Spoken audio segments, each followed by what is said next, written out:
ఇక business updates చూస్తే stock market ప్రామాణిక సూచీలు వారాంతం ట్రేడింగ్ లో ఆద్యంతం తీవ్ర ఊగిసలాటకు లోనైనప్పటికీ చివర్లో బ్యాంకింగ్ సహా ఇతర బ్లూ చిప్ షేర్లలో కొనుగోళ్లతో లాభాల్లో ముగిశాయి. శుక్రవారం ట్రేడింగ్ ముగిసేసరికి సెన్సెక్స్ 193.42 పాయింట్ల వృద్ధితో 83,432.89 వద్ద స్థిరపడింది. ఇక ఇంట్రాడేలో 83,477.86 వద్ద గరిష్టాన్ని 83,015.85 వద్ద కనిష్ట స్థాయిని నమోదు చేసిన సూచి రోజంతా 462 పాయింట్ల శ్రేణిలో ఊగిసలాడింది.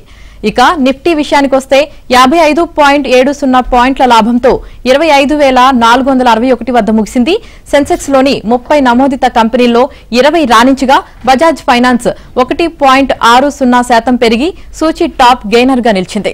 ఇక జెన్ స్ట్రీట్ వివాదం నేపథ్యంలో స్టాక్ బ్రోకింగ్ ఎక్స్చేంజ్లు డిపాజిటరీ సంస్థల షేర్ల నష్టాల్లో ముగిశాయి. బ్రోకరేజీ సేవల కంపెనీలో నువామా వెల్త్ మేనేజ్మెంట్ స్టాక్ 11.26% క్షీణించగా ఏంజల్ వన్ 5.94% నష్టపోయింది.